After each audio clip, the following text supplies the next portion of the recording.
All right, great. We're going to have a really great conversation. This is going to be beautiful. This is really going to be beautiful. Hey, get on code. It's time. It's time. Code keepers, it's time. We're going to have a great conversation with Derecka Purnell. I said it right this time. I Yes, you feel did. good. I feel good. Let's get ready to get on code. All right. Welcome to Get on Code, the Fly Guy Show, which is a series of melanated conversations focused on empowerment, health, wealth, and knowledge of self. People think in binary choices because they are conditioned to. And on the wall was a picture of a wolf and a lion. I think the wolf was the Democratic Party, the lion was the Republicans. But the drug trade and all these illegal stuff that people do, that's still economics. It's just that they couldn't do it in a traditional system. We're talking about melanated wealth. So we can build wealth, but we just, for some reason, don't seem to be able to transfer it. You had a great experience. Fine. That means nothing. What were you told as a child about education? You had to be how many times better? Every impression without an expression becomes depression. Peace Code Keepers. I'm in my classroom today, not in the studio. So it's going to be a little different. But hey, this difference is going to be great. Hey, we have a great author with us. And not only is she a great author, the book is banging. Thank you. But the focus is the empowerment that we seek. So, Get on Code is all about empowerment, targeted to Black empowerment. And our code is empowerment. So what you eat should empower you. What you read should empower you. What you do should empower you. Use your political position to empower your community. And today we're going to talk with the great Derecka Purnell, the author of Becoming Abolitionist. Check this out: police, protests, and the pursuit of freedom. Not just the 3 Ps. We all know about the 12 Ps. Piss poor preparation promotes piss poor performance, and piss poor performance promotes pain. But this is the 3 Ps: police, protests, and the pursuit of freedom. Whoo! So when I hear the word abolitionist, I normally don't think about modern day. Mm-hmm. So, what is a police abolitionist and how did you become one? Well, first of all, thanks so much for having me. I'm really excited to be in conversation with you. I believe in empowerment so much. And part of the reason why we actually need abolition is because that is ultimately what's going to empower our communities. And so what abolition is, right? We understand the historical sense, like you said, to abolish slavery, we think about it as an eradication of an institution, the end of slavery, right?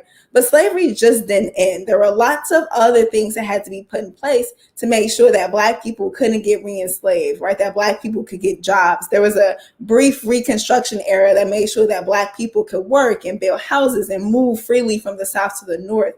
And so when we talk about the modern abolitionist movement to abolish police and prisons, what we're essentially talking about is 2 things. One is a commitment to eradicate police, prisons, prosecutors, the surveillance state that cause so much harm to our communities. And it's also a commitment to eradicate the actual harm in society that leads people to think that they need to rely on these harmful institutions in order to solve social problems. So we want to abolish the police, right? Abolish prisons, abolish all of these violent institutions, and abolish the actual violence that's in our neighborhoods, in our homes, in our churches, in our workplaces. And so we don't have to solve them, by relying on police and prisons, because police and prisons were not intended to address those issues in the first place.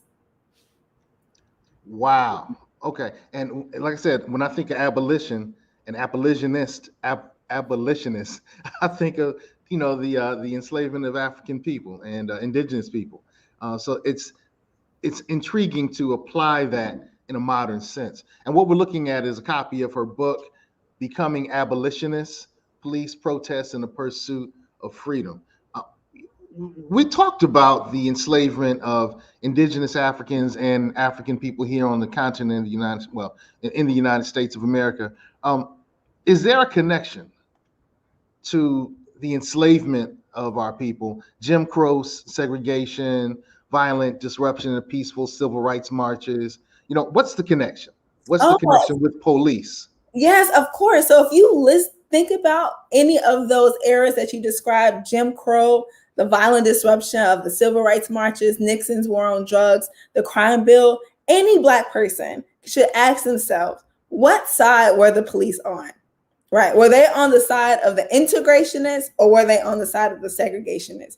Were they on the side of the peaceful civil rights marchers or were they on the side of the people who were trying to break them up? Were they on the side of Nixon and caused so many of our homes to be raided? Were they responsible for breaking up families? Were they responsible for helping to build the mass imprisonment that we see today? You know, with Biden, were they on the side of the raids or were they protecting the people? And in each generation, each decade since police first existed in this country, they have always been on the side of maintaining capitalism and white supremacy. And so it honestly breaks my heart that people, especially our people, think that we can just reform this institution that was created to help enslave them, right? The number one reason why we have police in this country is because Black people resisted enslavement. It's because they were uprising on ships, because they were running away as soon as they got here. It's because they were planning uprisings and rebellions. And so many of the same tools that we see as a part of policing, such as building informants, we see that early on slave ships. You had to create informants because Black people, African people, were committed to figuring out and devising secret plans in order to rebel against the ship. So how do you figure out whether someone is building a secret plan? Well, you create a system of informants. How do you determine whether people are hiding weapons in response to an uprising? You create a system of raids. How do you create, or how rather do you stop people from running away from the plantation? You create a system of policing and patrol and surveillance to monitor them. So a lot of the modern tools of policing were refined through each of these eras where Black people were repressed and subjugated. So now we expect that, oh, maybe we can put more Black cops in there and maybe that will help alleviate some of the violence. But no, they can't actually even stop the harm in our communities. And so why would we continue to try to reform an institution that was never built to protect us in the first place? Wow, that kind of reminds me of how Ice Cube said, Black police showing off for the white cop. Absolutely. If you've been stopped by a Black cop and a white cop, then you know. Yeah. Interesting. So your position is it can't be fixed. We just got to get rid of it. Okay. So if that's the case, you know, what will our communities look like if we take our resources and we move them to something that serves us? Yeah, I love this question so much because when people think, or at least hear police abolition, there's this assumption that abolition means absence, right? That abolitionists want to snap our fingers and then overnight, you know, nearly 1 million cops are going to disappear, or 18,000 law enforcement agencies are going to go up in poof, or 2,300 jails and prisons are just going to close overnight. That's not realistic. That's not what abolitionists are demanding. What abolitionists are demanding is that we ask better questions to figure out, one, why harm occurs in our society. So for example, right now, if you look at the murder rate where I'm from in St. Louis, it's one of the highest in the country. And what usually happens is that whenever there's a spike in the murder rate, the number one thing that happens is that we need to give more money to police. We give more money to police. But police already have, at least in St. Louis, one of the highest per capita of people on the streets. So you have more police and the murders aren't necessarily decreasing. They're still increasing. But if we figure out, well, why do people actually kill people, right? What's causing the violence to happen? Instead of just constantly putting people in cages, if you put someone in jail, they're going to be more precarious when they come out than when they were to begin with. So how about we actually invest in economic opportunities in our community? How about we actually invest in education? How about we actually invest in healthcare? How about we actually make sure that people have access to fresh and healthy foods in our neighborhoods? What are some of the things that eliminate and prevent harm? How do we build communities? How do we build families to make sure that when there is harm, there's actual accountability? And now what the case is, we invest money in police. They sometimes put the wrong person in jail. They try to pin multiple murders, especially if you're a Black man, multiple murders on you. The clearance rate, which is what police is the amount of arrests that police make and where someone is charged, not even convicted, just charged. It's like 30-40% in some of like the poorest Black neighborhoods in the country, which means that 70% of the people who actually commit the murder don't even get arrested, don't even go to jail, don't even go to prison. It's an ineffective system.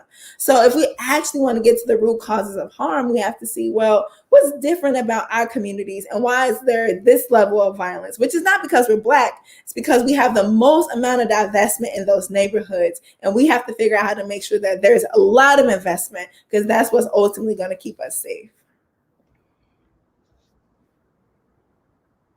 You asked a couple of questions that I thought were how questions. You asked a lot of how do we do this? How do we do that? So do you have the answer to that? Some of them, what I'm excited about is that abolition doesn't require me to be a singular expert on how to figure out how to abolish the police and to build the society that we want. It's a collective demand on all of us to fight for that society. So then it ranges, right? So if we want to try to stop violence in our communities today, one thing that we can do is make sure that we're investing in really good street violence interrupter programs. And one reason why cops don't like street violence interrupter programs and try to get in the way of them doing the work is because it threatens the job security of police. If we figure out other ways to solve problems and to stop murders, then maybe we'll stop investing so much money in police. So we see police who are antagonistic, who have problems with other opportunities to eliminate harm in our neighborhoods. And you would think, if you're a cop, wouldn't you be happy that murders are going down? We don't have to rely on someone who has a gun in order to do that. So one thing that we can do is investing in street violence interrupting programs. Another thing that we can do, we want to stop other kind of harm in our society, is invest in all of those things you just listed in, right? Education, housing. Right now, we're in a massive housing crisis. When there's housing crisis and economic crises, we see an increase of murder and we see an increase of violence because people are in precarious situations. You know, they living from couch to couch, from block to block. There's little stability. They're stressed out. You know, they don't know when the next time there's going to be money in their pocket or the next meal they're going to have. So how about we actually decrease the reasons why people experience stress and frustration and pain and harm? Because here's the thing. We can take sexual violence, for example. If you're in a situation where you are living in an abusive relationship, but that's the only place where you can sleep at night because there's no other way for you to get housing, then it's like having a cop, you know, be funded is not going to stop you from being vulnerable to that violence. But making sure that you have housing, making sure you have somewhere to go for you and your children if you're in a vulnerable situation, that is what promotes community safety. That's what keeps people safe from harm, not just giving that money to cop. So if you look at a lot of cities, half the budget for the city goes to the police. And then you look at the housing budget or the education budget, it's tiny. It's tiny. So how do we make sure we're fighting for all of those investments in our community that remove people from dangerous situations and start taking money away from the police to help facilitate that? And I think the counter argument that you probably have an answer to, booyaka, is what we need to invest in keeping our streets safe, and police stop crime. Police keep our streets safe. Oh, well, that's absolutely just not true. There are several studies that show that there is no correlation between the number of police in the city and the crime rate. We can look at many cities. We can look at Chicago, Detroit, St. Louis, where I'm from, DC. They have among Puerto Rico has among the highest number of cops and the highest crime rate. So if police were so effective at keeping crime down, wouldn't the cities with the most police have the lowest crime rates? Right? That's not true. We actually see fewer police in places that have investment in education, that has robust housing, childcare, healthcare, grocery stores. We see fewer police in those neighborhoods. And so it's just simply not, it's just not a good argument, because then they would have to explain how there are so many cops in Chicago, yet mamas are losing their babies almost every night to gun violence. Well, shouldn't all these cops be stopping it? It's as if cops are standing outside people's homes, stopping bullets from entering the windows, right? That's not what police do. They cycle people in and out of jail. And if anything, cops are contributing to the violence. Police killings are increasing while we're in a pandemic. And so we have to figure out how to stop violence in our communities. And that just doesn't come with relying on cops. Intriguing. You brought up the environment a couple of times. I know in your book, one of the things it deals with is environment and environmental racism. So, okay, so how's that environmental racism exist, and how does it impact police violence? Well, environmental racism and climate change absolutely have a direct impact on police violence. So if we look at Flint, or we look at any, Black community, especially that's class exploited, that's poor, we can bet that they probably live in a neighborhood where there's lead paint, or they're probably drinking water that has lead in it, or they're near a toxic waste site. If we think about climate change, right, something like Hurricane Katrina that many of us remember, Hurricane Katrina devastated New Orleans. And what happened when Black people were trying to figure out how to survive, how to get away from the devastation?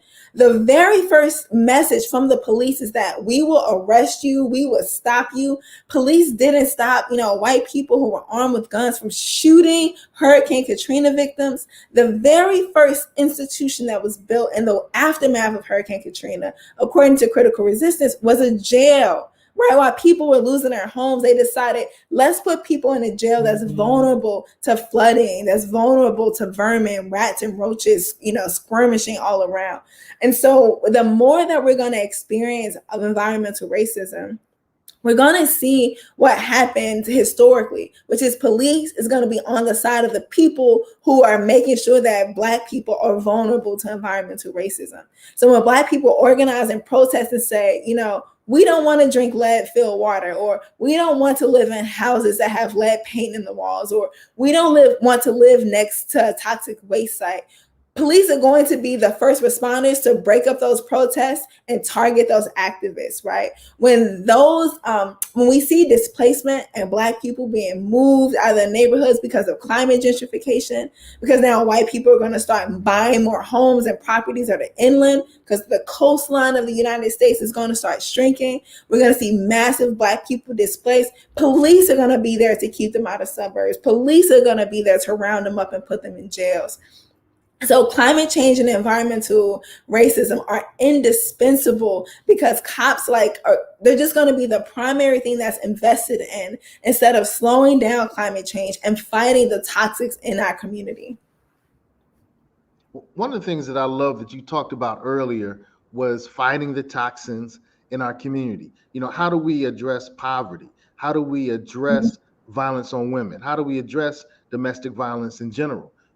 How do we address substance abuse issues? And so if we are abolitionists, police abolitionists, will any of those things improve with the movement of resources? Oh, yes. What's actually so sad is that people, especially lawmakers, they'll say, look, we need the Violence Against Women Act because it's going to protect women who are in abusive situations. It's going to protect them from men. We're going to bring down all of these harsh penalties and lock up men if they, hit a woman or harass a woman. But when you look at the institution of policing, the rate of domestic violence in policing is 2 to 4 times higher than the general public.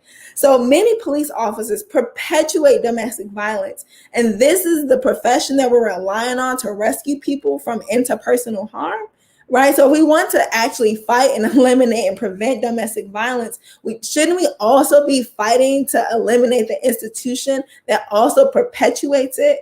And so we have to figure out, well, what put puts people in domestic violence situations. One thing is precarity, right? People who don't have housing, people who don't have health benefits if they leave their marriage, people who, don't have educational opportunities if they want to go back to school. So they're forced to work in a job that's exploitative, or they're forced to work in a job where their boss, makes sexual advances and harassment towards them, or they're forced to stay in a marriage where if I leave, I write about one story in the book. I talk about Inez, this Black woman, this nurse in St. Louis. And Inez, she couldn't leave, or was afraid to leave an abusive marriage, because she said, I'm not going to be able to afford to live on my own. I'm not going to be able to afford childcare. And so what Inez didn't need was a cop to just only arrest her husband. Actually, when the prosecutor tried to bring charges against him after one violent incident, Inez was like, no, because if he goes to jail, that doesn't get to the heart of the problem. What Inez actually needed was childcare. She needed a way to be able to put her kids in a safe environment while she went to go be a nurse and help people. And so that investment is so important, and we're not going to get the safety that we want if we just continue to fund the police. Wow. Well, I want people to know your credentials. So kick the resume. The credential, where do I start? I went to University of Missouri, Kansas City. After that, I studied at Berkeley for a little while so I could understand statistics, which is really, really important for me to have an analysis around public policy. Then I went to Harvard Law School, and after Harvard, I worked on policing issues in St. Louis and in Ferguson, and that's largely related to the work that I do right now. Excellent. Working with policing issues, what were you able to accomplish? Well, one huge issue that we were able to accomplish in Ferguson with a group of community activists was removing and eliminating outstanding warrants for more than 1,000 people who were living in Ferguson. So the Ferguson Police Department would make all of these frivolous arrests and then, just make people live, and, they were afraid to get rearrested because they would go to jail. But many of these cases were like 5 years old, 10 years old. So we built a campaign against the DOJ and against the Ferguson Police Department to remove a lot of those old cases so people could get their driver's license back. They could drive and walk through their community without the fear of going to jail and then having to, sit there for something that took place 10 years ago that wasn't even that serious. Through the Ferguson consent decree, we were also able to start modifying some of the use of force policies that the Ferguson Police Department used to interact with different civilians in the neighborhood. And most importantly, that work is still continuing today. There's people, organizers and activists in Ferguson who are still trying to figure out how to reduce the capacity of the Ferguson Police Department to be violent. So that time was just so important to me, and it continues to inform the work that I do today. Wow. And now you're an author. I am an author, yes. Did that have to sink in? You're a published author, possibly best-selling so far, right? Oh, man, we'll see. I think yesterday or the day before yesterday, I walked past a bookstore and I saw my book in the window. And it was one of the few times where I was just like, this moment is so much more bigger than me. And why this book is so important to me, why I believe in it so much, it's because it doesn't only tell like my story or what abolition is, but it really shows a history of policing in this country. It shows a history of resistance in this country. It talks about how all these other people, especially Black people, were trying to reform the police and why they also became an abolitionist. It gives statistics and examples and, some thoughts about our deepest fears. What about the murderers? What about the rapists? What's gonna happen? And so I really believe in the message and the work that the book is doing in the world. And I'm just so grateful that people are taking it and reading it and sharing it with other people in their community. Ashe. So, the inevitably, the question is going to be asked, what about Black on Black crime? Yes, of course. That's my next book. So, what's your response to I think it's a dumb question, because if you go to Puerto Rico, you have Latino on Latino crime. If you go to Ireland, you have Irish on Irish crime.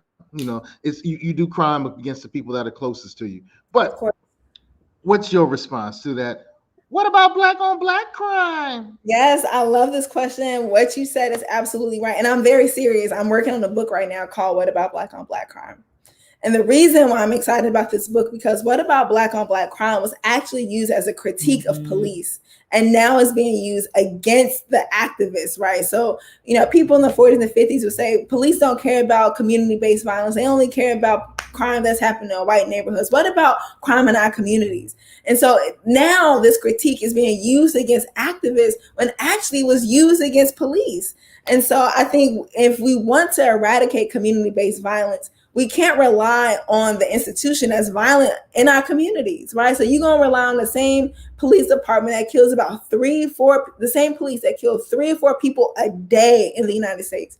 Police kill 3 to 4 people a day. This is who you're going to respond to for our harm, right? So police are actually a part, they perpetuate community-based violence. They perpetuate black on black crime because they put black people in precarious situations where they put them in jail and then they take them out and then they disrupt all of the positive attributes that happen in our neighborhoods. And it's because they want to be the ones who get jobs in order to police the violence. So they're not interested in eradicating black on black crime. Because listen, if we actually eliminated black on black crime, then what would police do? Right? What would be their jobs? And so it's actually in police interest to keep crime up, to keep neighborhoods unstable, right? To keep mamas crying over their babies, because that's what keeps them employed. Intriguing. Now, I know we had a limited time to have a chance to chat. Do I have time for one more question? Yes, please. Okay, great.